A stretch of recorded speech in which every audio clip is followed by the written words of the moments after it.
as small drones can make major changes on today's battlefield, being able to destroy mines, identify position, and even stop the most heavily armored vehicles. But they can also destroy vast amounts of ammunition, as seen with a Ukrainian drone with a single grenade targeting an ammunition truck placed at a warehouse.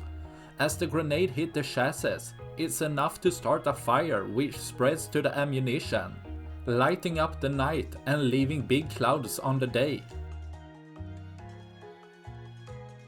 letting less ammunition to be used against Ukrainian forces, destroying one more transport vehicle, leaving one less for tomorrow.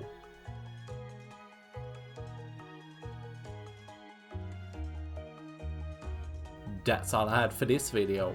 Please like and subscribe for more. Thanks for watching. Bye.